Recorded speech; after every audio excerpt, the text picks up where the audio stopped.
Well, guys, the day has come. It is time for me to sell my M235i. But before I sell it, I figured I would do a video to sum up my ownership experience of this car. I've had this car for roughly 6 months, I would say.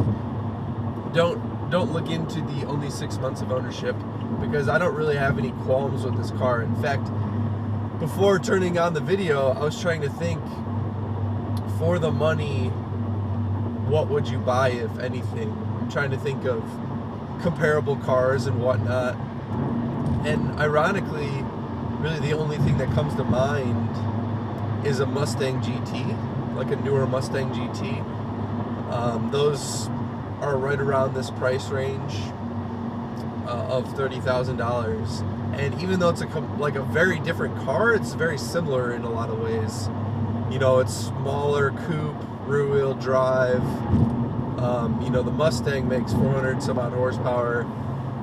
This makes 3-something stock, but you know, with a simple tune and an intake, this thing is close to 400 horsepower. So they're both pretty quick. But you know, the problem that I have with Mustangs is just that you see them everywhere.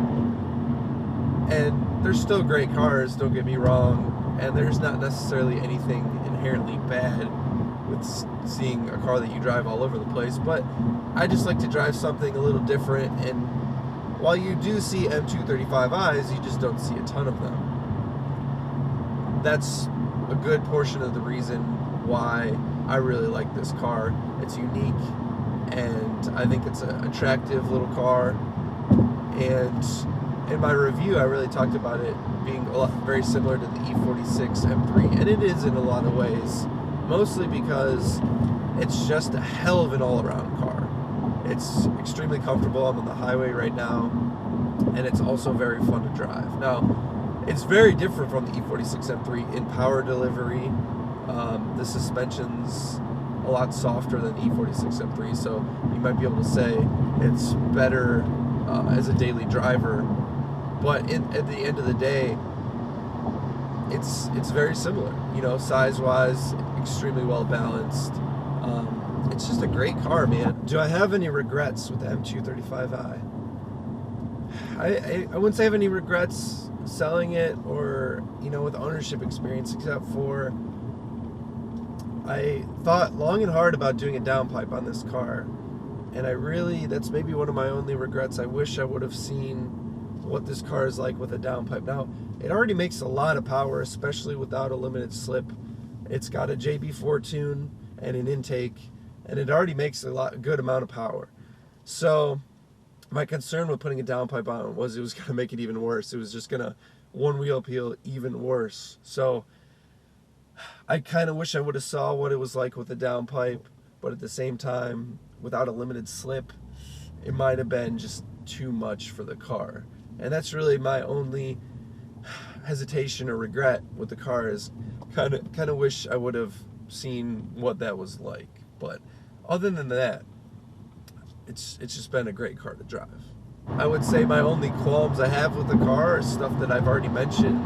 It doesn't have an LSD, but I will say, as I've grown to daily this car and just kind of get used to it, it's not as big of a deal as maybe I first put on, or maybe other people have expressed how much of a big deal that non-LSD is. Now, certainly, if you have any intentions of taking this car to the track, you're going to want to put an LSD on it. But day-to-day street driving, it's really not that bad. And you know, for 30 grand, like I said before, you can't.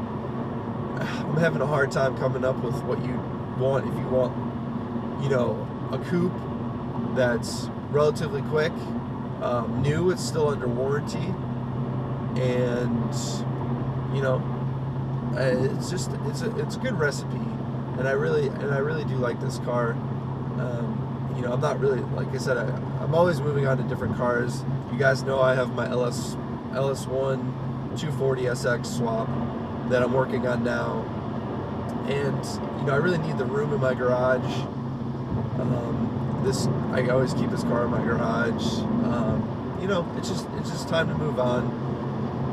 how about, you know, one of the things that we should talk about before I sell the car is how did I do on it? You know, how much money did I lose on owning a BMW, like a new BMW for 6 months? Outside of the taxes I have to pay on the car, I'm pretty close to breaking even on this thing.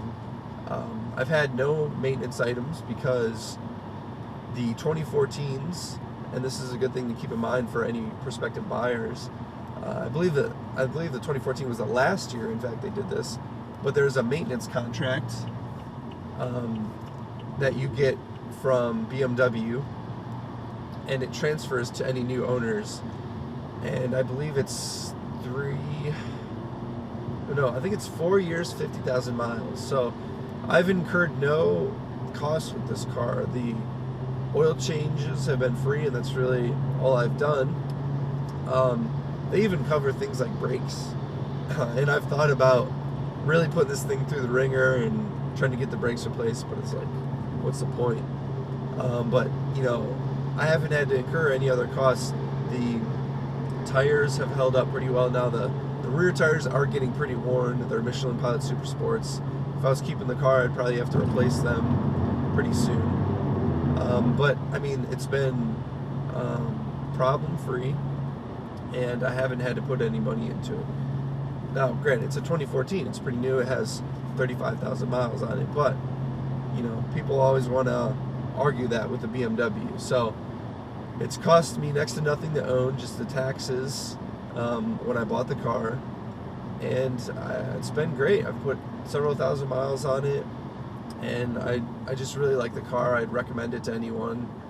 Like I said, they're not super common, but they're not exactly rare either.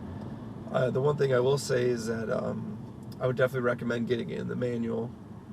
It's a great manual transmission, and I just think it really kind of captures what this car is about.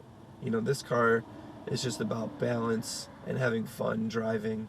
Like I said, going back to that E46 M3, it's very similar equation. So get one in a 6-speed and enjoy it. They've taken a heck of a depreciation hit off the lot, but they seem to have kind of settled around $30,000 right now.